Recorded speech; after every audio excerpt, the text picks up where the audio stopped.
Yeah. They mad, they hate, and irritated. Wow. Close your mouth, you can save it without a doubt. Yeah. You won't claim it, you is a slouch. Live in your mom's basement. They mad, they hate, and irritated. Yeah. Stop complaining, stop back chasing.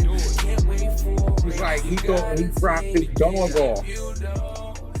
I mean, yo, I realized early in life, right, that I love to laugh, and I just assume everybody else does. That's a fact. So if I could make everybody laugh, that's a good space. That's a good place. Well, we're going to jump right into it. This is GOAT Metrics episode number 18. This is Lifeline. Lifeline Presents. We got Seven Sign in the building, and we got Benny Blanco in the building. And Benny, last show, you might not have known, but you became a co-host. You know, okay. Word. Yes. Congratulations, Ben. Congratulations. No doubt, no doubt. You get the same pay as before. You know, we'll boost it up 20% of what it was. We're gonna have that sit down and renegotiate my contract. Yeah, because we could multiply zeros, so you could. You know, everybody get 100% raise from zero. That's what's up. Fuck it. But right now, this is a segment where we're gonna do 4 players. We're gonna do 4 players. I'm excited. The first player is Jason Kidd, 19 years, 130 GOAT metric score. He played from 1994-95 to 2012-13. He has 1 chip for 10 points, 5 assist titles for 50 points, 1 Rookie of the Year for 5 points, 6 All-NBAs for 18 points, 9 All-Defensive for 27 points. He's number 3 in assists and number 3 in all-time steals. And the funny thing, I need to say this. When we did it, he was number 2. So really, he's number 2 in both, because Chris Paul took him over this year. So this is from last year. So we weren't really supposed to add Chris Paul. So when we started this, he's number 2 and number 3 in assists and in steals, which you get 10 points each. So his total score is 130 points. We're going to start with Ben today. How do you feel about Jason Kidd's career? I like Jason Kidd. I like Jason Kidd a lot. He's, to me, the more modern day, the more modern day John Stockton, so to speak, where he's very textbook style. You won't see too many fancy passes from Jason Kidd, but all his passes were on the money. He didn't waste no time too much. But once in a blue, you see him do a fancy pass. But consistency, true point guard. When I think of Jason Kidd, I'm thinking of a true point guard. The numbers speaks for itself. The 5 assist titles. That's big. That's huge. That puts him in conversation. Top 5, top 10 point guards for me. I'll tell you that easily. I will have to look at it, but I know he has to be included in there. As a net, I loved him as a net. I believe they went to the finals when he was with the Nets. Yes. But man, definitely Jason Kidd, top 5, top 10 point guards all time. Go ahead, Sam. What you feel about Jason Kidd? I'm going to have to agree 100%, and I hate to do that, but I mean, Jason Kidd, to me, if it wasn't Chris Paul, it would be Jason Kidd. Hell of a defender, great passer. Like he said, a modern day John Stockton. He was almost surgical the way he maneuvered and the way he passed the ball. And I think that he's one of the most underrated point guards. When you look at his numbers and you look at his point systems, according to the GOAT metrics, like 9 all defensive teams. Come on, man. The dude was a great defender. And he was before Russ, Jason Kidd was Mr. Triple-Double. Mm-hmm. We forget he used to put them triple-doubles up like crazy as a point guard. And he's great at teaching point guards. Like I think any point guard in the league would be lucky to work with Jason Kidd. I think that he's right where he should be according to the point system. I probably would have liked to have seen him win more, but it's the NBA. Everybody can't win, but I definitely think he's one of the most underrated point guards. And I think he's definitely, if not top 5, for me, definitely top 6 point guards of all time. Yeah, definitely. And with Jason Kidd coming from Cal University and then winning Rookie of the Year with Grant Hill. That's right. Grant Hill was America's son. So, he had to have a hell of a Rookie of the Year for the Grant Hill by himself. That's right. He was the torch came from John Stockton. Like it went from Magic and Isaiah to Stockton, became the dominant point guard. Then it was Jason Kidd. If you look at the titles, Jason Kidd and then Chris Paul. So Jason Kidd was the bridge between Stockton and Chris Paul. And Jason Kidd's career, he came into the league without a jump shot. He's able to impact the game in a different way. Excellent floor general. And he's one of the only point guards that could say, I took 2 teams to the finals, regardless who was on my team. Like, because he was the main guy from the Nets and he was the main guy from Dallas. Like, that's other point guards, but they had no point guard that took them to that height. So Jason Kidd is one of the only point guards that led 2 different teams to the finals. So Jason Kidd, I salute him. Just like you said, his all defensive, amazing. For him to be top 5 in 2 statistical categories, amazing. For him to be top 3, top 2 in 2 statistical categories is amazing. And then in his later years, he got a jump shot. Yeah, he did.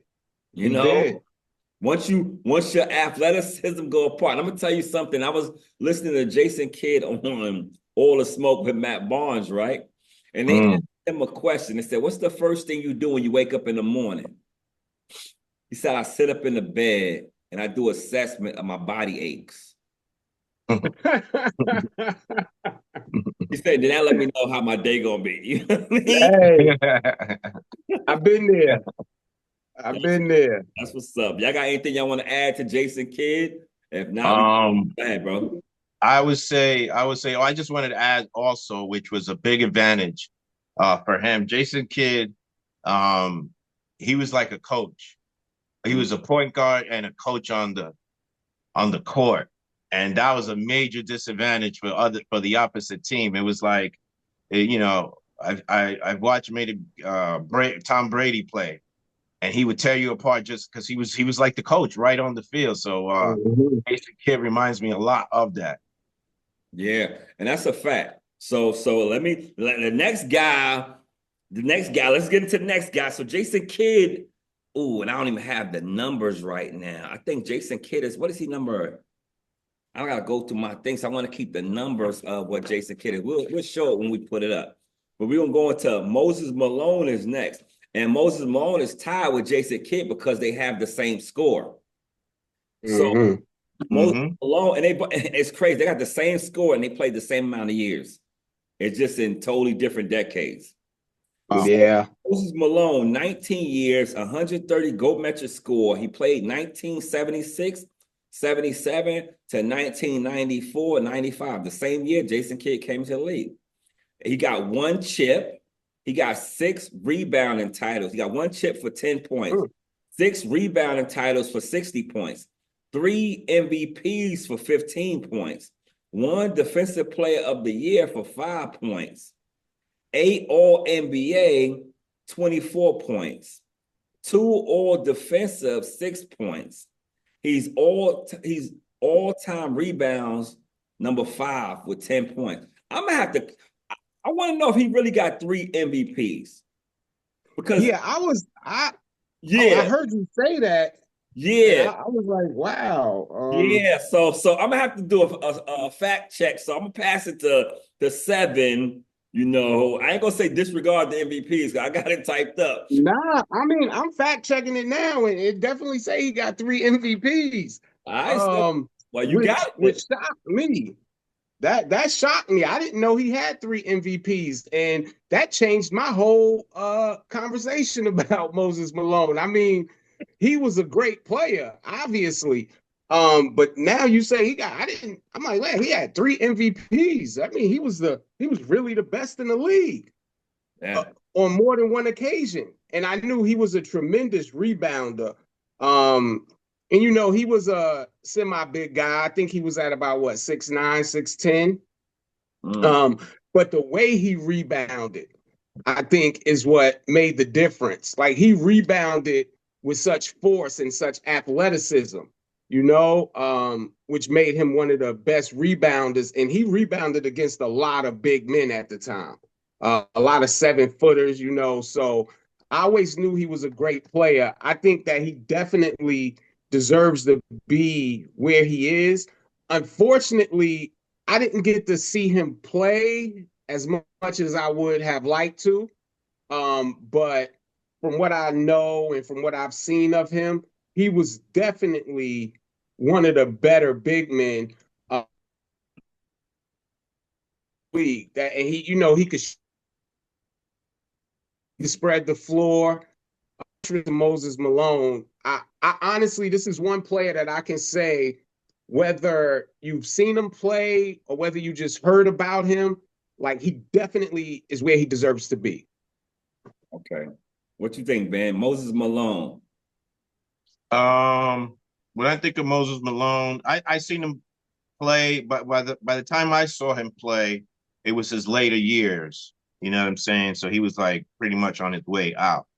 But what sums it up for me, Moses Malone is probably one of the best rebounders in the game. He was a rough rebounder. You know what I'm saying? Like you had, like, back then it was a lot of boxing out, a lot of physicality. He was that rebounder. I'll put him in there with like the Oakleys and the Rodmans and the Shaq, big time rebounders. That was Moses Malone. I think a lot of time he would miss to get his own rebound to boost up his stats. He was known for that. That's a fact. He had I think he had his better years with Houston and Philly, and I think he won a chip with Philly. Yeah. And that was with Dr. J and them. Yeah. But much respect. Brutal rebounder. He got 6 titles. That speaks for itself. Yeah.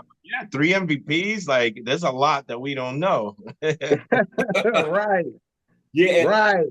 And that's why I love the GOAT metric, because if you ain't seen a player, you might not realize it. But then when you look at the accolades with the other players, because LeBron has 4 and he has 3.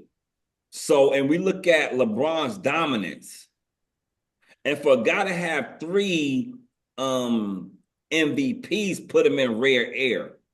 Yeah. Only a few guys got 3, and Kareem has 6. So, and Mike has 5. So, when you get to those type of numbers, you step in rare air. That's why I'm upset that Steve Nash, I'm killing him. Steve Nash got 2, because they don't really feel like Steve Nash's career was that, that great of a career. For MVP? Yeah, he has 2 for anything. But with Moses Malone, of course, I'm like y'all. I seen him in the late 80s, in the early 90s, but like you said, it was going in a different direction. He was still pulling up. He was still putting up buckets. He was still doing a lot of things, but he So I'm gonna read his numbers real quick, because I didn't do a lot of pre-writing this week. So for his career, he averaged 20 points and 12 rebounds. Yeah. So he played, but you gotta think that's for 19 years. You know, the longer you play, things drop. Right. That's right. Even though he played 19 years, he averaged 20 and 12. Like his guys right now in the NBA wish they could get 20 and 12 one year. Mm-hmm. That's his 19-year average. So you know he had to have crazy numbers to average that. You know, and I'm That's just right. with the rebounds, with the defensive player. I wish it's amazing that he only have 2 all defensive teams and he got a defensive player of the year. So that was kind of funny to me. Like, dag, like usually a defensive player of the year have more all defensive teams. Right. I don't know if they got on him, like, I'm gonna show y'all, or what happened, or the injuries made him play both sides well, because he was poor. Like, that's one thing. I don't have his stats, but Moses Malone, he had some good years of scoring. Yeah. Oh yeah, he had to. I think he put up big time numbers when he was in Houston. Yeah. Yep. I didn't even know he was in Houston. Yeah, he was in Houston, and he put up big numbers. I'm learning a lot about Moses Malone today. I know this because I played 2K, and when you go to the all-time greats and pick Houston, freaking Moses Malone's rating is like 90 something, like ridiculous. Wow. So that's only like that because he did a lot of damage. I'm about to tell y'all, and Benny is correct. Like in his third season with the Rockets, he averaged 27 and 17.6 rebounds. Damn. Whoa. So he averaged 20. That again? He averaged 24.8 and 78.79 and 17.6 I thought that's what you said. I thought you said 17. The next year he averaged 25.8 and 14.5. I think his greatest year, and he didn't lead the league in scores. I want to know in 81, 82, who led the league in scoring.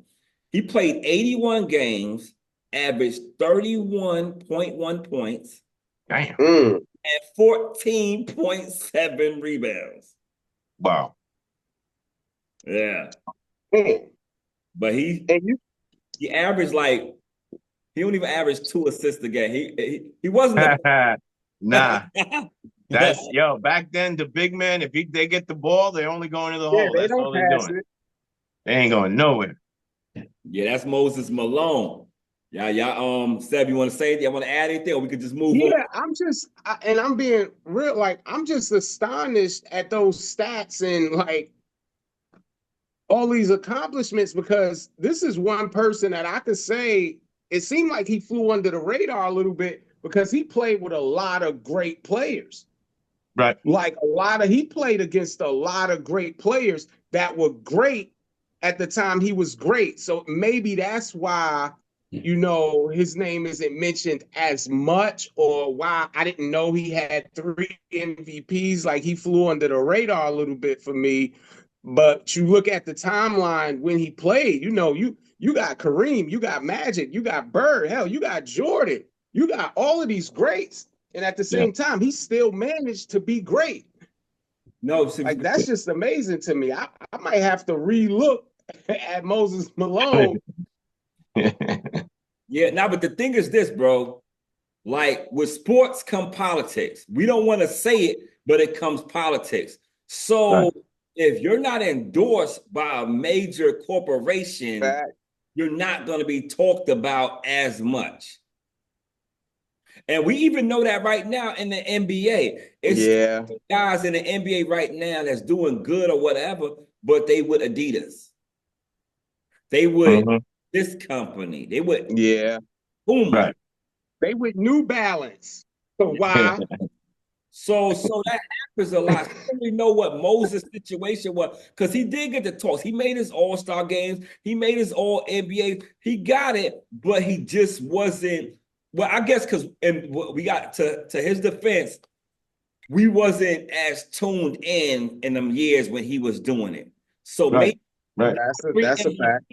he got 3 MVPs, so they had to acknowledge him. Yep.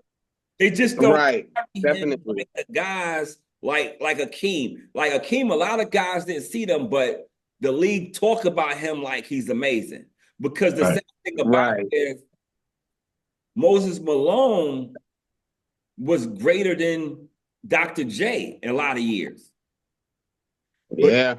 J was the more popular player. Right. It was Dr. That's a fact. J.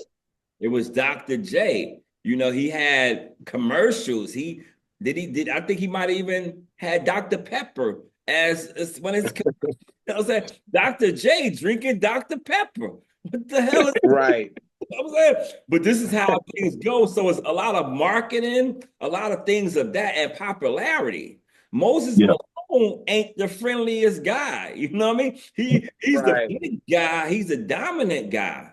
He ain't a whole bunch of jokes and stuff. And even when you hear like guys like Charles Barkley talk about him, Charles Barkley said he salute Moses Malone for helping him lose weight. That's right. I remember that. Yeah, so I remember hearing you talk about that. Yeah, so that's what I'm saying. So, but sometimes the unsung heroes be the main heroes. It's just the other guys look better on the marketing. Right. Okay, now we're gonna go to the Admiral. The Admiral. And the funny thing about this, any guy that has less, so right now we went 19 years, Jason Kidd. We went 19 years, Moses Malone. Both of them has 130 points, right? Mm-hmm. The Admiral played 14 years and got 129. Let that make sense. That's right. That's right. Years is damn near the same points. So we'll go to the Admiral. David Robinson. He got 14 years, 129 GOAT metric score. He played 1989 to 90, well, 89, 92, 2002, 2003. He got 2 chips. He got 1 scoring title. He got 1 rebounding title. He got 1 blocks title. So with the 2 chips, 20 points. 1 scoring title, 10 points. 1 rebounding title, 10 points. 1 blocks title, 10 points. He has an MVP for 5 points. He has a Rookie of the Year for 5 points. He got a Defensive Player of the Year for 5 points. He got 10 All-NBAs for 30 points. He got 9 All-Defensive for 24 points. And he's number 6 on an all-time leading blocks. That's David Robinson, the Admiral. I call him category man. Okay. He damn near touched every category. That's a fact. Right. That's a fact. Right. All right, Seth. So go on. You already knew that I wanted to take this one, right? Go ahead, You brother. already knew that because we conversed about this before, and I felt like David Robinson was I guess how did I say? I was like he's not one of the centers that's honored enough. Like he's underrated. And then life had to point out to me, like, nah, he's not underrated. Like, he gets the props he wants. Like, when you look at his scores, his records, like, he's definitely the Admiral, okay? And I have nothing but admiration for this man. First of all, anybody that skips the NBA to go do duty in the military has my respect. This dude was in the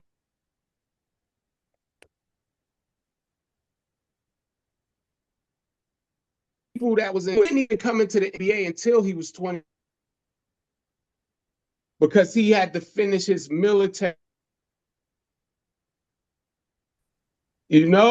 so it's just amazing. This dude, we talking about a dude that had a quadruple double, right? This dude had a quadruple double. I think it's only 2 or 3 of them ever, and he had one of them. I think one time he might have scored like 70 something points in a game. 73. Like, so he's up there for most points. This dude, he averaged, what I think he averaged over 3 blocks for his career. Like, this dude is amazing. And even if you take away his 2 titles, because he did get them at the end of his career. You know, when Tim Duncan came along, they won the 2 titles. Even if you take away his 2 titles, which you can't, he still has over 100 points. Yeah. That says a lot right there. That says, like you said, he touched every category. He was good in every aspect. And one of the things that I love about David Robinson is he was always who he was. He was almost like the what do they say, the hare in the turtle, the tortoise in the hare. Yeah. Like he was steady. He was steady. It's almost like he was the precursor to Tim Duncan. Like those two, it was like they were made to play together. So utmost respect to David Robinson. I would personally like to put him higher, but you know, I gotta respect the great centers before him. But he's definitely where he's supposed to be. Yeah. What you feel, B? How you feel, B? No doubt, no doubt. I agree with that. Very good, Mr. Consistency, if you ask me, when describing David Robinson. When I first saw David Robinson, he was one of the first centers at the time, you know, like in the 80s and 90s. He came in as a rookie with his quickness, one of these centers that is extremely quick, flying up and down the court. But still at the same time, he was a center, so he'll block shots and score. Major problem. But definitely consistency. Got a scoring title, rebound title, and a blocks title. Yeah. I know he played a major role in Tim Duncan's development. I've spoken about that before. And yeah, no doubt you can't take those championships, because even if he was at the end, he helped Duncan became the player that Duncan was. And that was a lot due to the Emerald. Yeah. Yeah. And when I get on David Robinson, I'm gonna run through his stats real quick. Not all of his stats, but like what his average was. Because Seven pointed out something, because I didn't go deep with the research this week because I had a lot of things going on. But when Seb said the 3 blocks, that was big to me. Because some people be happy to have a 3 block one season right now. For you to have a 3 blocks for your whole career, that's big. You play 14 years, and we know when. So right now, David Robinson, he averaged 21 points for his career, right? And 10 rebounds, so 21 and 10, and 3 blocks. Who, like you need that. You need that from your big guy. You getting 10 and 3 blocks? Come on, guy. Come on. Like, so his career was amazing. And then, like I saw him miss the categories. He was like one of the first players that was like in the top 10 in like 4 or 5 categories in the NBA. I remember yeah, like we talk about Jokic right now, but I keep saying Tim, David Robinson was that guy. He was like in the top 10 in like 5 or 10 major statistical category. It was like ridiculous. Of course, it wasn't assists. So like points, rebounds, blocks, points, rebounds, blocks, and steals. He was like. I'm curious. So these scoring and rebounding and blocks title, did they all happen in the same years, or they were in different years? That's a good question. That's a good question, B. And go ahead. His scoring title and rebounding title, I think, was the same year. Okay. If I'm not mistaken, that was the same year. His scoring title and his rebounding title should have been the same year. His blocks title came earlier. Okay. But I think definitely the rebounds and scoring, I actually remember reading that. It was the same year. Hold on, nephew. Hold on. How many rebound titles he got? He got 1. We're gonna do this because we got a guy. Just 1, right? Yeah. So right now he got his rebound is 90-91. And that's crazy because that was his second year. So his second year. You're right. So let's and right now we got a guy right now that be messing with me, man. You're right. No, I apologize. I was looking at his he led the league in free throws and points. Yeah, I was looking at it wrong. Yeah, we got somebody right now that's calling us out. I should have got his email, but I don't know if it's Black Fist or whatever. I'm gonna give him a shout out. He be getting on us, bro. He be getting on us. Ain't nothing wrong with that. He got on me last episode. He got me last episode like, yo. He texts little things like, yo, and I gotta respond to him. He texts like, yo, because I said Michael Jordan out like he had Scottie Pippen and everything, right? And I think in rebounds, Scott might have had, it might have been 6.4 and Mike was 6.2. Yeah. So he said comments like, yo, that's a lie. And and he don't know me, but I don't like to be called a lie. I'm like, nah, that was like a misquote. You know what I mean? Like facts. It was a mistake. I don't have no motives to make it be a lie. You know what I mean? You know? No, facts. So I kind of want to just to correct. What you say? No, that's a fact. So I want to correct myself as well before he called me out. Yeah. and I appreciate it though, because that means somebody's watching. So him and the other 3 people, you know, that's a fact. They need to get on their job like him, because he showing up be like, nah, he be going back with me like, yo, you be saying this person over this. So how is Mike over Kareem and this that? Like he kind of know what he know. I wish he reached out and we could put him on, because I think I'm gonna do that. I was gonna say have him come on the show. Yeah, or if he want to do a slap box, because he seemed like he got his statistics and everything together. That's a fact too. You know, some people don't like to be in front of the camera because once you get on, you on. Now this is the big one right here. Right? David Robinson, and the most respectful thing I liked about David Robinson was that he allowed Tim Duncan to be great while he still had some more in the tank. Right. Because David Robinson got hurt, and that's how they got that pick. And when he came back, he allowed, young boy, eat. That's a fact. He's probably one of the definitely helped in his development. Yeah, he's probably one of the first players that let the young boy eat when he was humble. So I salute the Admiral from one soldier to another, you know. And this last guy. Wait, hold on. Let me do my correction real quick, Lifeline. Go ahead. His rebounding title came in his second season. When he led the league in scoring, I was looking at his free throw. He led the league in free throws, attempted, made, and scoring. But his rebounding title came in his second season. He averaged 13. But he did average, I think, 10 rebounds when he won the scoring title. Okay. So he averaged like 28 and 10. Yeah, and I remember that. I forgot. I think it was Shaq.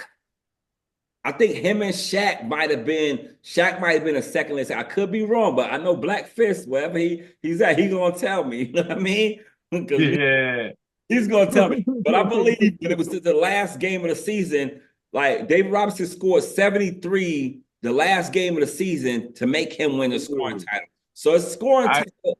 I recall something like that, yeah. Yeah, his scoring title. He was already balling, but he put the ice on the cake with the 73. The 73 points put him up statistically. So that just lets you know that if a person really want to get them buckets, yeah, you know, he didn't try to score 70 a whole bunch of times until he needed to. You know what I mean? When he needed to, he went and got it.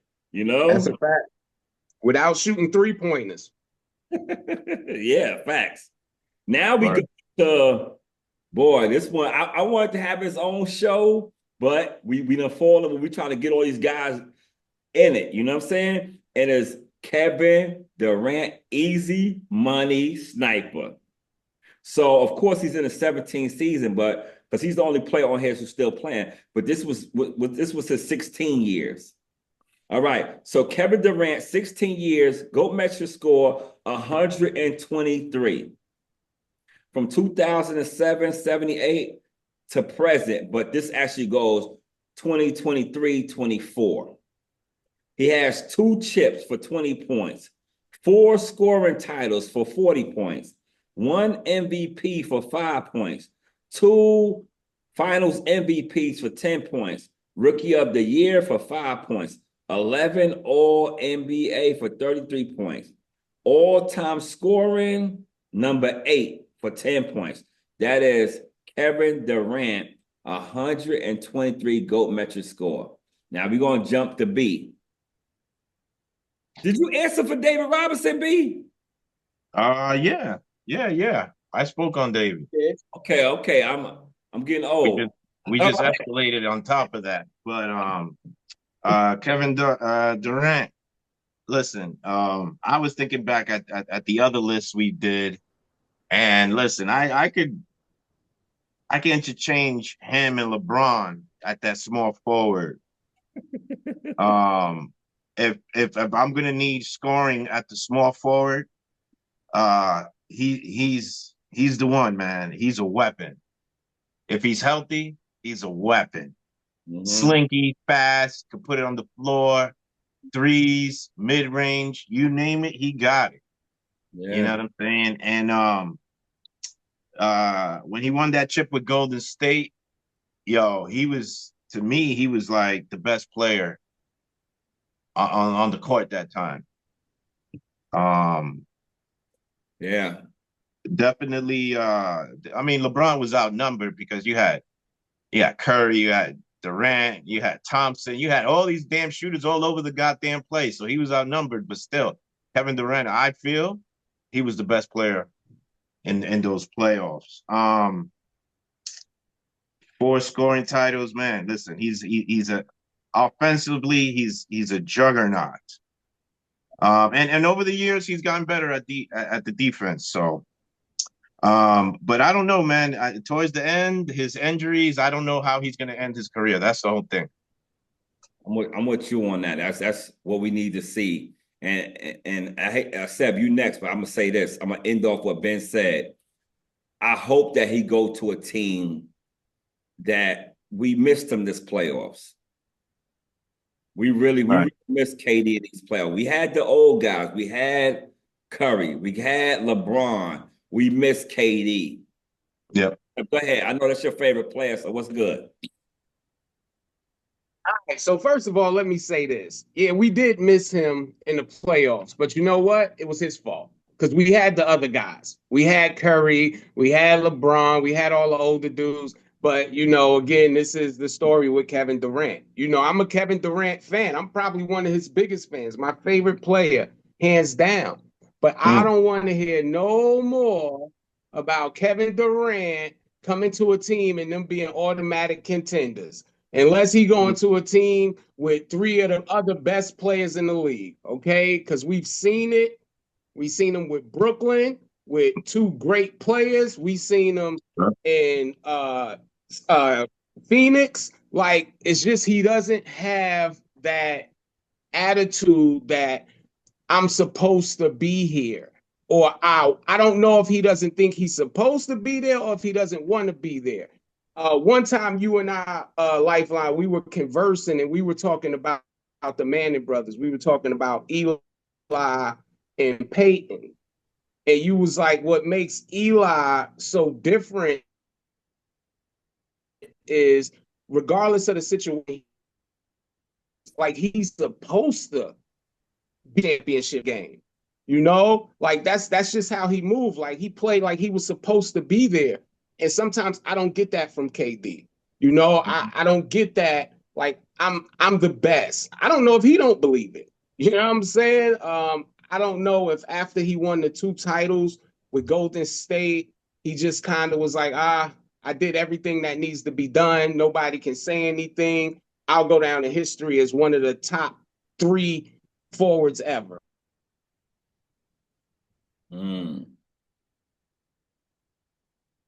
I think he. Okay. You still there? Yeah.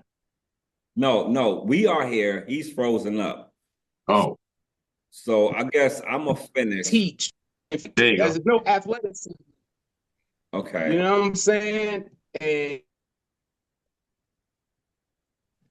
even after the injury, he's made multiple teams. You know what I'm saying? Like, he's been one of the top scorers multiple times. He is underrated as a defender. And I'll say this and I'll leave it alone. The one thing that really hurt KD through all of these years is one, his person.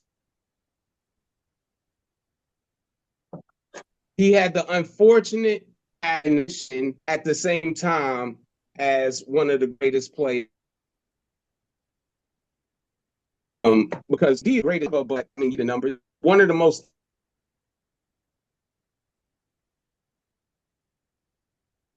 Yo, Sev, you having a rough time. Yeah.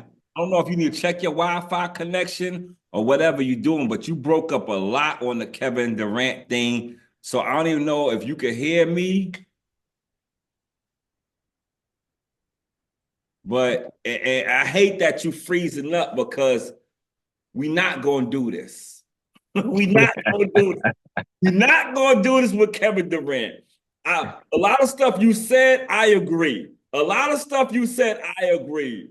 But not now. You know what I mean? Not now. We're not going to do this, not now. And the funny thing about it is, I agree with a lot you said. But when Why now? We say, you breaking up. Let's let me finish my spill. Not now. Like, this was a time to I guess to talk about his career and talk about, you didn't say nothing about nothing he did. You know what I mean? Look, like, you didn't say nothing about the scoring titles and stuff. You did talk a little bit, but all I'm gonna say is this, and I'm gonna give him a pass. And he's one of my favorite players of all time, my favorite small forward, but I'm gonna give him a pass right now. And I'm gonna say this. Maybe after the Achilles injury, he's just not that guy like that. Nope. He could still score and put up buckets, but he don't impact the game like that. Nope. So right now, I'm gonna give him a pass. But let me get to his greatness. I just had to stop saying with that because it was breaking my heart because I've been waiting to do Kevin Durant for so long. I don't even want to say pause like Cam and them. You know what I mean? I've been wanting for Kevin Durant to come up. That I've been wanting to talk about him for so long because when Ben said something about that championship and how he played, that was him at his prime. And he took a team in OKC with other players. He didn't just do it by himself, but he took another team to the finals and balled, even as a young man, against LeBron, Wade, and Bosh, older, more seasoned players. And then when he went to Golden State, he helped them defensively, he helped them offensively, and he counterpunched everything LeBron tried to do. So therefore, I can't ridicule him that bad because when he was healthy before that injury, he was a different animal. Achilles injury take people out the game. No doubt. Some of them never be the same. Listen, I agree. it takes a special person. You know what I mean? It takes a special person like a Kobe. Not everybody's Kobe. Yeah. And that's what you know what I'm saying? Scoring, but it hurted other parts of his game. And that's all I want to say because I'm like you.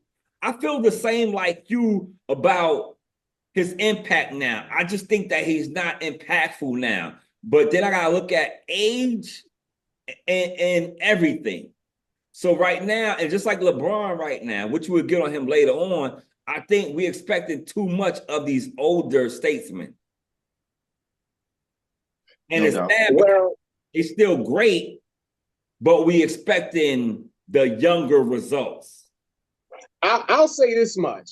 Right. After the Achilles injury, KD probably had two of his better scoring seasons after a few years. Because I think one year he averaged 29.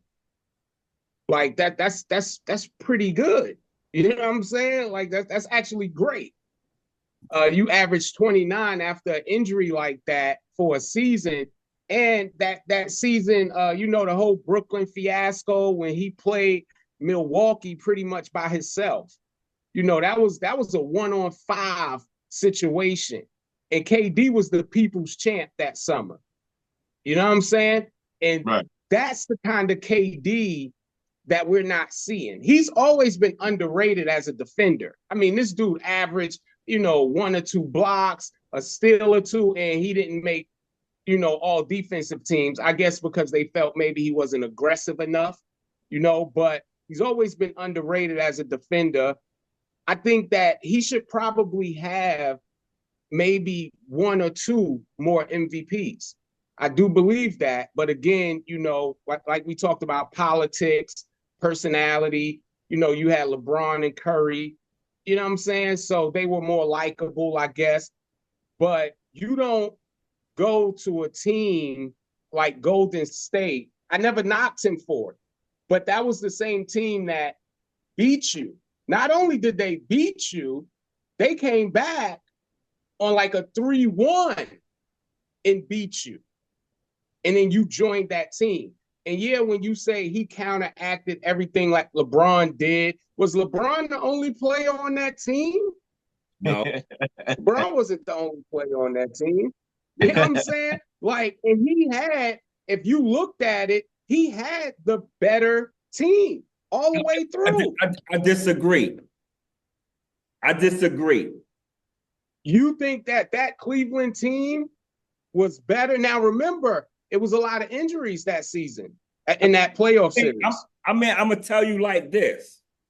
Like, I can't tell you every year, but what I'm trying to tell you, guys don't give Kyrie, because in some of them series, even before Kevin Durant got there, in some of them series, LeBron and Kyrie was the best 2 players. And then wait, and I'm not saying, because you know how I feel about Kyrie. I'm not even going to try to say who had the top 1 or 2 players. I'm going to say the team in general. Golden State had the better team all the way through. No, and this is the thing. I don't necessarily say they had the better team. I always say with these guys, I believe they had the better system. And that's how I look at Golden State. I'll accept that. Because Golden State, I'll accept that. Even right now, Indiana could be problems for Cleveland because they have a system. You know, I'll accept that. I'll accept that they had a better system. Right now, have a system. So even Golden State right now, they lost Klay Thompson. Klay Thompson ain't the same no more. But that's a fact. Some get to hide your players. Like all these bench players on Golden State is not that great, but that system helps them out because it gives you. That's a fact. And that's how I looked at. That's why I give LeBron credit when him and Kyrie beat them, because they beat the system. Yeah, they was great, but they beat the system. And Ty Lue hasn't won since. You know what I mean? So it wasn't like he was such a new coach. But he did have LeBron and Kyrie, and it was enough to beat the system. And I think they were the 2 best players in that series. Yeah, and then when Durant went there, I will admit he probably switched them to being the better team. You know what I mean? But people be sneezing on some of these other teams. It's just that, to me, they didn't have the system, because they probably had Shumpert, they had J.R. Smith. J.R. Smith not no slouch. No. Not no slouch. He was high a lot of the time. He's not. J.R. Smith didn't even know. Say? He was high most of the time that series. Hey. J.R. Smith ain't know what was going on with the shot clock half the time. J.R. Smith, he wasn't even around. But J.R. Smith, I don't know what was up with J.R. Smith. Yeah, he's somewhere getting his pension. Facts. That's a fact. Hey, but check this out. But you know what, though, Life? Before you say, I'll say this. I think a lot of the energy that I put towards the whole statement, the Kevin Durant thing, I think it's just upsetting as a fan to know how great you are and just to see you like even that when they won the second title, I felt like he was trying to give Steph Curry the finals MVP. I felt like honestly, he was trying. He was like, dude, this is yours, take it. But he had when he saw that it wasn't happening, he said, I gotta be KD, I gotta do what I gotta do. It's just that only one time have I ever seen him take that attitude and be the great one without having a bunch of other great people around him. And that was that Milwaukee series. Yeah. You know what I'm saying? Like that Milwaukee series, he took control, like, yo, I am that guy. And I think that's the only time I ever seen him do that when he didn't have a bunch of other great players around him. Yeah, but and I think that was because, like, regardless how many years Kevin Durant played, he did sit out a year and some change. So therefore, he did get older. So sometimes we'll look at the year that he did what he did, but don't realize that man was really like in year he came in 2007, 2008, and when he did that year after coming off that injury, your body did get to rejuvenate itself by you being out and not running yourself. But you still, so he came back with a vengeance. Like his first year, he didn't score a lot, but the next year he got back into his mold. He got back to, but at the same time, we still got to realize this dude is older. And sometimes, and the sad thing about him and LeBron, scoring comes so easy for them that we think their points should be more impactful. And right. Now, and maybe that's what it is. Yeah, it's like we almost asking too much for them. And I'm going to tell you the biggest thing that pissed me off with Kevin Durant.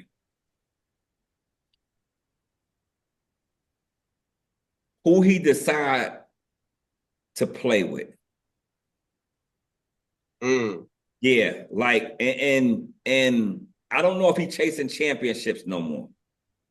But as a fan, I want him to win 5 or 6, 4, 5 or 6. At least 3 put you in different air. But my thing with him was his decision making. I felt like by him going on a championship team, he didn't learn shit.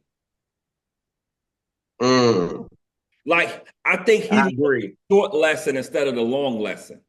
I think he learned the short lesson, like, I need other great players. Right. So he got to Brooklyn, he got other great players. But he didn't realize these great players have to play in a system and you need a different a temperament of players. Right. You can't have 3 major egos because Golden State didn't have 3 major egos because, first of all, they was all homegrown. So therefore, they came up in the system. Now you put in guys who, and they came up in, when Steve Kerr got there, he brought a great system. So when LeBron left and he went to Cleveland, he took a lot from Miami. No, he did. You said that perfectly. I agree with you 100% on that. Yeah. That's what's up. That's what's up. Hey, I just couldn't let you kill my boy, man. Easy Money Sniper. He's somewhere right now, snorkeling, right? And a crab just got on the hose part that you're supposed to be breathing. He almost been snoring over there. Been yawning over there. So I'm gonna let Ben go into the playoffs. Talk about your hey, let me bring him back up. I got my Knicks hat on. It only match up my shirt. This is a club shirt. You know what I mean? I just do it. Bring him back. Yeah, Ben. How you feel about the Knicks win, baby? Definitely a good win. Feels good to advance. Shout out, the Detroit team did what they had to do. They played physical. They're young. So it became a problem. But I think Brunson showed a lot. I think Brunson, he's showing that he wants to be that megastar instead of just a regular good player. We will see, because a lot of that's going to determine in the series with Boston. But so far, Mm-hmm. what Brunson is doing, or what he's done, again, I think I sent you something on the numbers is compared only to Michael Jordan. What's he doing in the playoffs? And to me, that's ridiculous. Yeah. I was hard on Brunson with the dribble and the air out the ball, Right? you know, Pisses me off. and I still feel like the Knicks don't have a system. And I don't want D'Antoni. I don't want D'Antoni. Like defensively, they have strategy. Offensively, Mm-hmm. they have a lot of ISO, a lot of Brunson, no Bridges.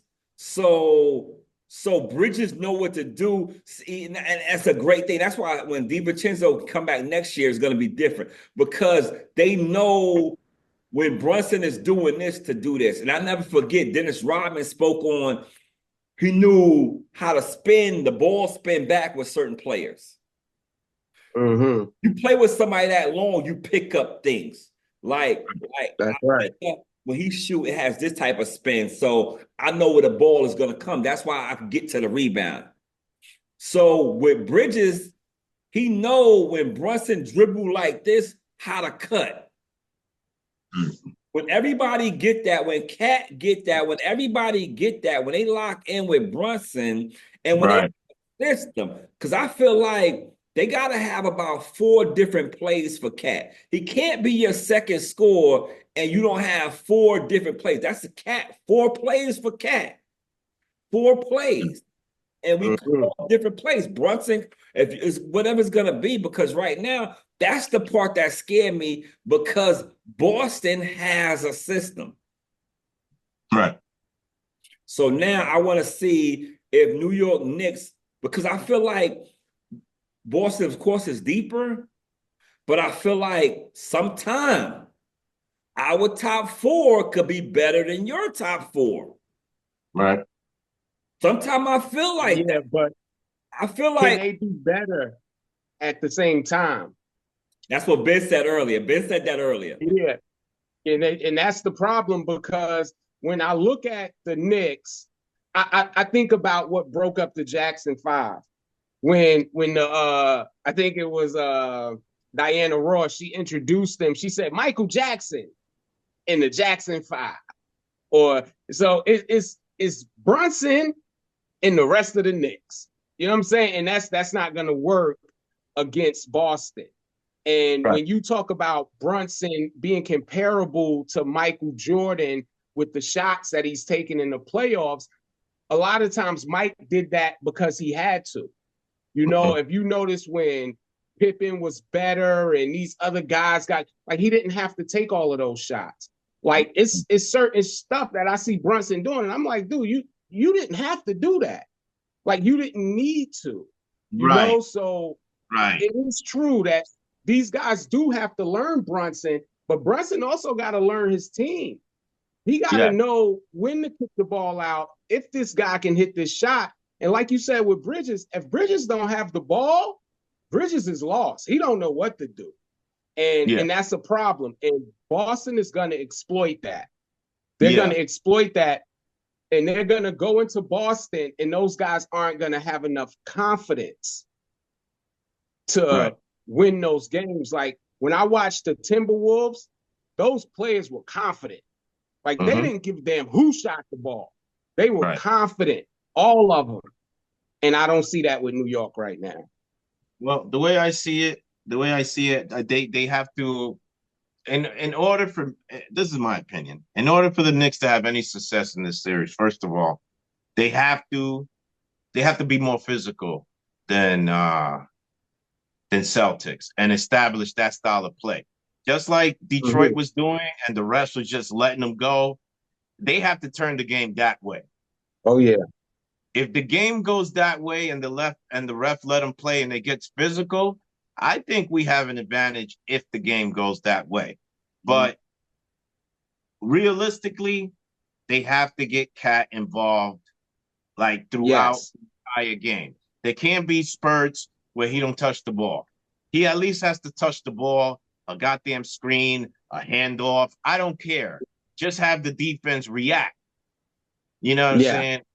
because if not, that whole dribble, he's, Brunson's done amazing things with that, but Right. it ain't gonna last that long. No, facts. Every third play, Cat should be touching the ball. Exactly. And Exactly. you have to get him involved. And that he's going to be the key. Because I agree with you as far as the physicality, with Cat being one of the better shooting big men, and he can still play with his back to the basket. He can. And I don't think that they can defend him as hard. Because Tatum is a great defender, but I don't think they're gonna have him on Cat. You know what I'm saying? So I think Cat would be the key. I think that he has to get the ball, like you said, like you have to get him touches, man. You got to. You got to. Somebody you know what I look. Go ahead. No, I was just gonna say, you know what I look at it as? Did you see what Gobert did this last game? Yeah, that's what they're gonna have to do with Cat. They're gonna have to. What the hell? What was the Lakers in? Because I saw the game, and to me, they were just totally ignoring the biggest player on the goddamn court. The dude because was they have no entire game. They don't have a real big man. When you got LeBron and Luka on the court together, that exploits your middle. It exploits your big men because you got 2 6'8" wings now playing together. Like, what are you doing? There's nobody to guard him. Mm-hmm. Like, he exploited them. I was like, man, I don't even think I ever seen Rudy Gobert play that well. I'm actually mad because I don't like the dude.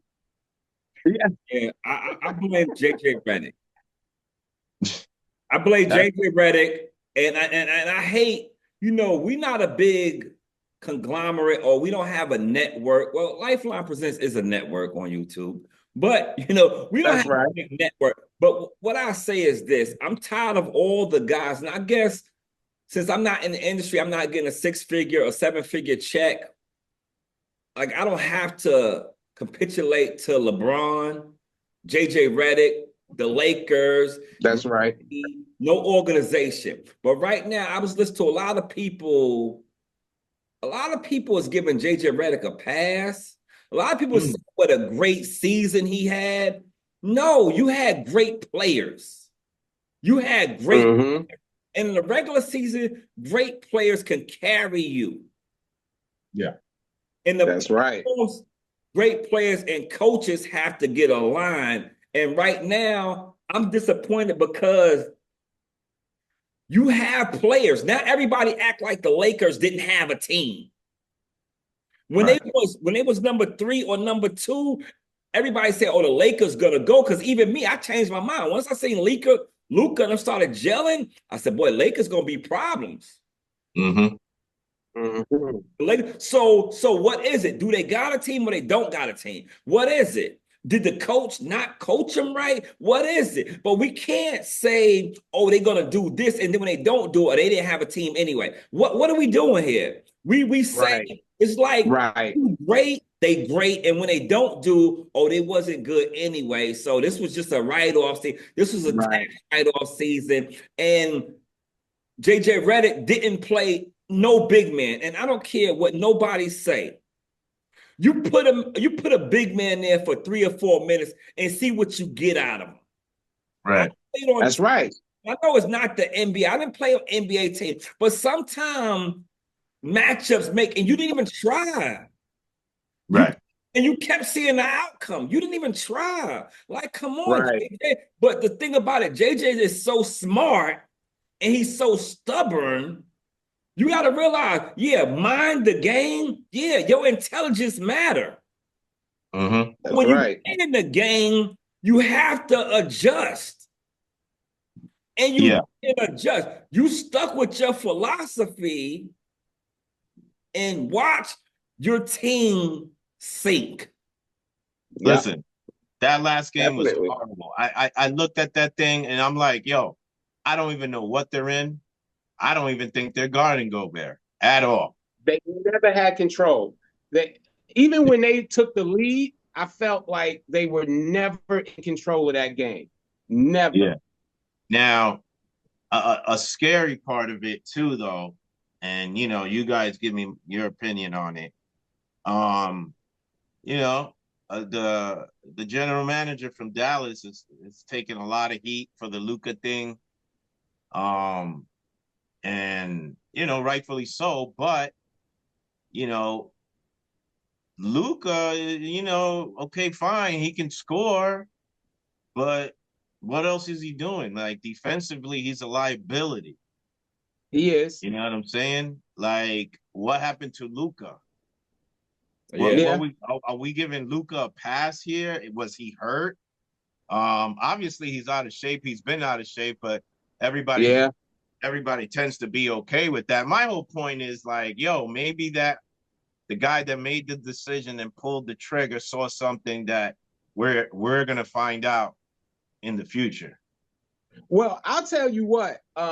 Life and I had a conversation once, and I was telling him about how I thought these younger guys, the way that they score, they could very well pass LeBron one day. And I mentioned Luka, and I was like, the way Luka score. And Life said, well, how do you know that he's one of those players that want to play for a long time? How do you know that he's one of those players that takes care of his body? And clearly we're seeing now that he's not. Like, he looked tired. He looked out of shape. He looked affected by the defense. And even it was at times, and I always say this, like LeBron, anytime LeBron score, he start talking. I don't even know who the hell he be talking to, but anytime he score, he's like, like, I don't know what the hell he's talking about. But it was at times when Luka would miss a shot or do something, and LeBron would just stare at him. And that said everything. You know what I'm saying? Like, what was that? Let's go. Like, come on. Like LeBron should not be moving faster than Luka at his age right now. He should not. There you go. Luka looked like he got drunk the night before too. There you go. So I'm seeing the same thing. I'm expecting, okay, it's an elimination game. You know what I'm saying? Like, we're playing for pride. When you play for pride, it's totally different. You know what I'm saying? The urgency is different when you're playing for pride. And what's Luka's excuse? You got LeBron James next to you. You're right. Where was that Dallas Luka? Yeah. Where was that guy? And, I looked at this thing in a different way. I want to know why, when you was winning, the organization wasn't talking about him being out of shape. Why, when the Lakers went on them runs, y'all wasn't talking about him being right now. LeBron old and Luka out of shape. So when people was predicting the Lakers to win in 6, was they old and out of shape then? Yeah. Well, come on, like, what is it? Like, you didn't see that. So all of a sudden, LeBron turned old in this series, and Luka became out of shape in this series. Get the fuck out of here. That was already there. That was already there. Yeah, I've been seeing that. I've been seeing that with Luka. And and a lot of fans are delusional, or people are delusional, especially Shannon Sharks. Definitely. Listen, the one thing about the playoffs, you will get exposed. And that's the whole thing. And that's And now go ahead, Lifeline. That's why when I'm swing back to the Knicks. And that's why when we kept saying, and Seb said it, Seb was like, we just need this. And I was like, nah, fuck that. We got to just go play. Because that's all it is. This is basketball. Remember that? You remember that? When I was like, nah, we don't need shit. I do. I do. Because and that's what the Lakers needed to do. They played, but just some of the punches that Minnesota gave them, and they didn't give Minnesota no different looks. I know Minnesota, and Stephen A said some crazy stuff too, man. He was like, I'm all over the place, but Stephen A was like, yo, Minnesota's long, they have girth. I was like, yo, what are we doing here, man? What are we doing, Steven? I know you older than me, but come on, bro. You can't put long and girth in the same sentence, man. I don't even say the pause, man. You can't. Uncomfortable. But the girth is what's important. It's the girth. It's important. I don't know. You know, but the whole point I'm trying to make, like, oh man, to me, they just needed to play and they just need to make better adjustments. I don't feel like they adjusted enough. And then now let's switch it to Minnesota. Mm-hmm. What kind of dog is Ant-Man? Go ahead, Phil. Yeah, he's a big, nasty junkyard dog that don't mind letting you know. I ain't never seen somebody so arrogant, even when he's not playing good. Even if he having a bad shooting night, the dude is so arrogant and disrespectful. Like, he'll take you out of your game. Like, I never seen anything like it, man. This dude just sitting there talking. It's like, yo, dude, you 2 for 10. I don't care. You still ain't shit. Like, that dude, yeah, I love it. Yeah. I love it. And I love it. the confidence. Yeah. I've never seen this either. This is the first time I've seen it because we've seen the greatness of Michael Jordan or whatever, but he would talk shit you won't even know about it until somebody says something. Facts. This, what we're witnessing right now, this is blatant. Yeah. And he I love did it to KD. He did it to KD, and it was blatant. And I'm like, yo, he did it to LeBron and Luka just the same way. But look at the confidence that, and Life said it best last week. He said, wherever Ant goes, the team follows. Look at the confidence that he giving his team. Yeah. Like, them dudes is taking shots that you shouldn't be taking that shot. And they hitting them. Mm-hmm. Like, he giving them so much confidence, man. It's ridiculous. I love it, though. I love it. And they starting to worry me. I hate to do this, right? The year that KD took the Brooklyn Nets that far, he was Ant-Man. I can see that. Go back. When he was playing with them guys, Claxton and all of them, he was clapping them on. He was using them. The Asian guy with the W name, Wimby or whatever, he was clapping them on. Shoot the ball. Yeah. Yeah, that's a fact. He was doing what he was doing, and he was using them. And that's what I'm saying. That's a fact. So when Jimmy Butler and Ant-Man, these guys do that, this is just like great basketball. And it's great leadership. Don't mention Jimmy Butler to me, man. Hey, B. I want to jump to OKC and Boston. OKC and Boston. I want to wrap it up. We got about 5 more minutes. So OKC. Yeah, let's do it. So that's what we call it? OKC and Boston. Like, you pick one and you just go in. Okay. I'm gonna pick Boston. Okay, why you because we're about to go to war with them. So you gotta respect it. You gotta respect it. They got the chip. You gotta respect it that Tatum is probably the player with the most bag. You know what I'm saying? As far as to guard, he's big. Tatum is a big guy. I don't know what they list him at. What? 6'8", 6'9", 6'10", whatever it is, with a handle. Major problem. I mean, you could really, what he's doing now consistently is almost what Garnett was doing in his good years. Can be guarded. You put a big on him, a small on him. So you got, but do they have the mentality to win the whole thing again this year? I think they could, but let's say if they get to the conference finals with Cleveland, I don't know. I kind of question if they can pull it out. Yeah, it's Okay. it's go ahead, Seth. Well, I'm gonna say this. Excuse me, fellas. I apologize. I was sweating a little bit. But since you picked Boston, I'm gonna pick OKC, and I'm gonna Right. say this: I didn't believe in them. I didn't believe in them, but boy, they making a believer out of me. And I think that if it comes down to OKC and Boston, Boston seems like they got a little prima donna in them right now because they coming off of a title win and they flipping their head back, they enjoying it, and OKC is hungry.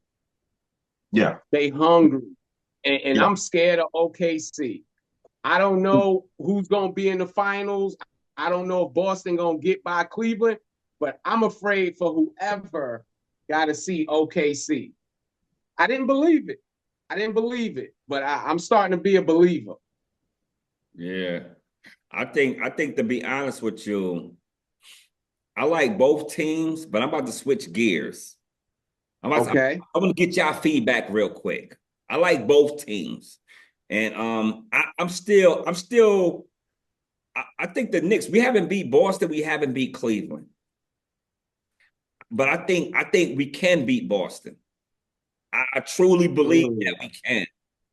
Because I believe Brunson can be the best scorer on the floor, even in the Boston series. But I'm going to digress because we're going to get on Cleveland real quick. Who believes in Cleveland? I don't.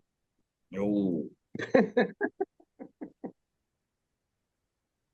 I don't. I honestly believe New York could beat Cleveland. Yeah, I don't believe. Well, I'm a Knicks fan, so I believe we can beat anybody. Bring Mike back, we can beat his ass too. That's right. That's right. But listen, you got to go with Boston because they're the champs. So you got to respect that. Cleveland has done great this year. I want to see what if they get to the conference finals, what's it going to be? Do they got enough guys that understand that every possession counts? You know what I'm saying? Deflections, loose balls is what's going to win a game. If they have enough guys on board with that, Boston definitely is. They're ready. They're battle tested. I got you. Now, when it comes to Cleveland, I believe in Cleveland more than Boston. Yeah. I really do. Really? I believe in Cleveland more than Boston. I believe that Cleveland made some acquisitions this year that they're going to surprise a lot of people. Now, when the playoffs started, I wanted Miami. I wanted Cleveland. No, I wanted the Celtics against the Lakers. That's what thing I wanted. I wanted LeBron because it had been so much for the NBA for the Lakers and the Celtics to play each other, and then LeBron to be this age and have this good of a player. But right now, I know Cleveland just beat Miami, but they had nobody really. But I'm looking at Cleveland. They just deep as Boston, just as deep as Boston. So did we hit every team? Now, what about the Clippers in Denver? They tied up 3-3. And the winner of this series will play OKC. Yeah. Wow. Whoever wins this series is going home.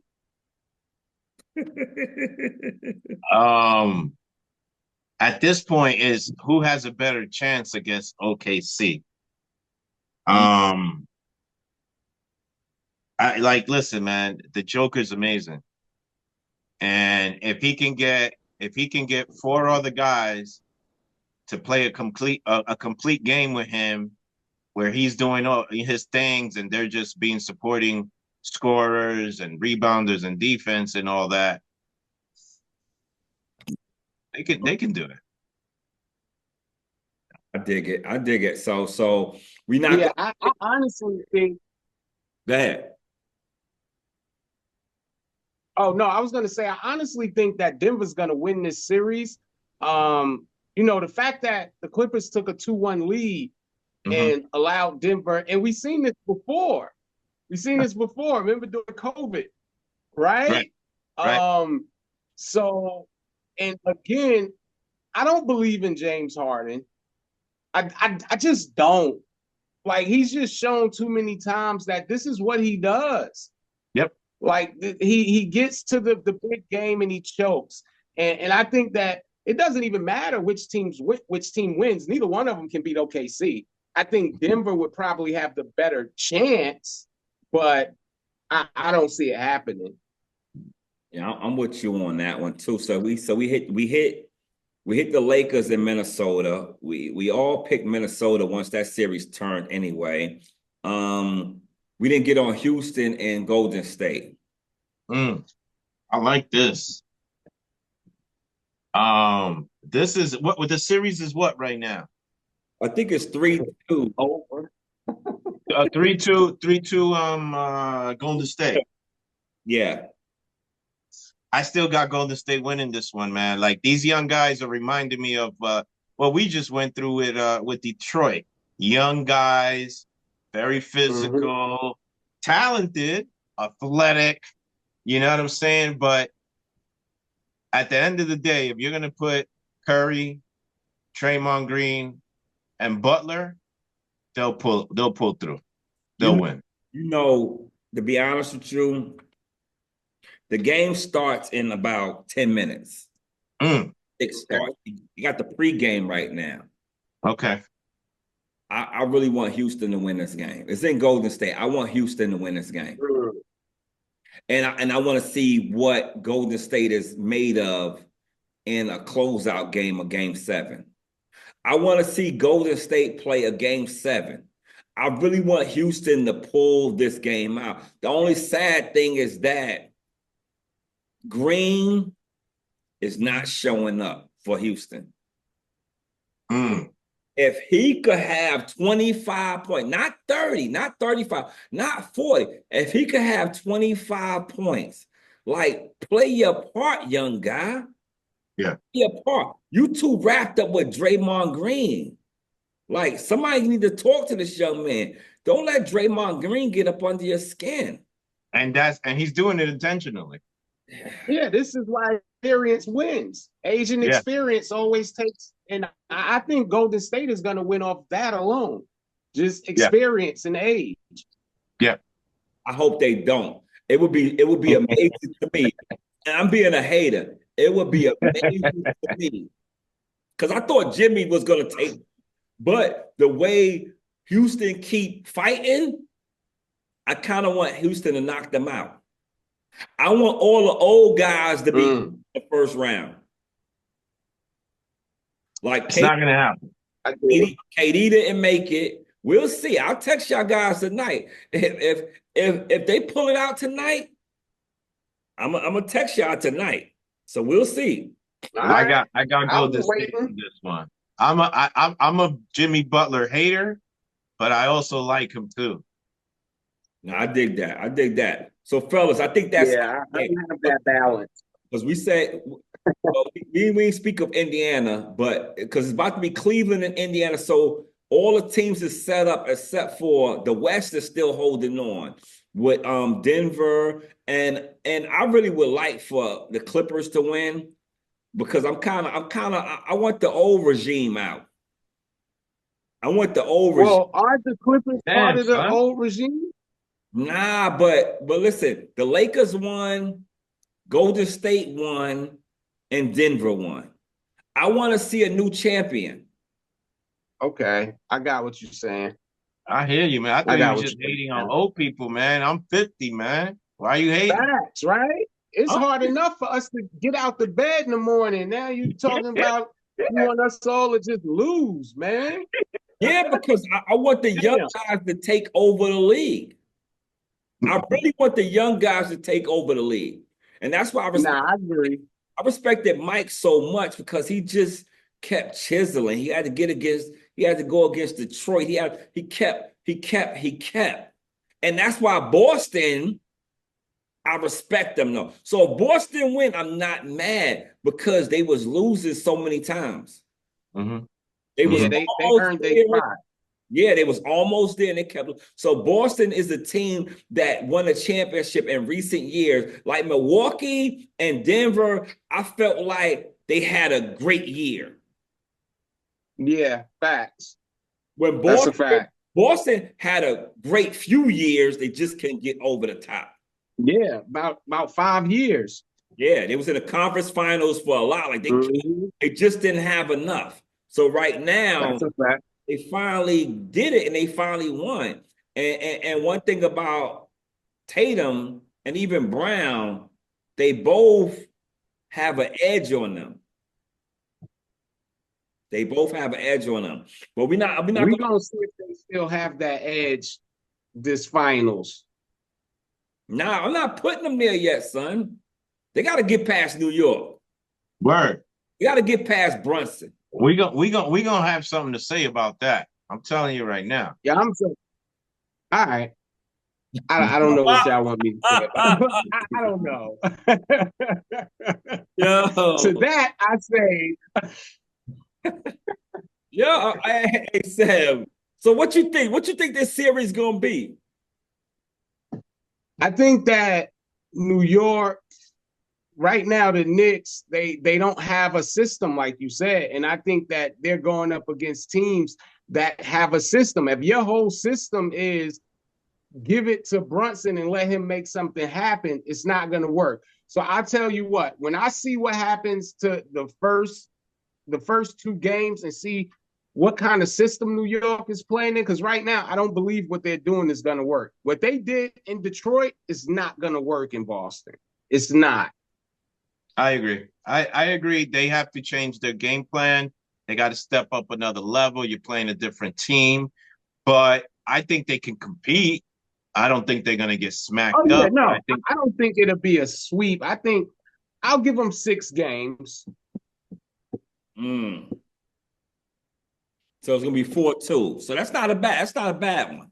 Yeah, because I think Brunson is gonna win you 1 game. He's gonna win you 1 game by himself. And you know, they say your star's supposed to win you 1 game. Your star is supposed to win you 2. Your second player is supposed to win you 1, and your role player is supposed to win you 1. That's your 4 games right there.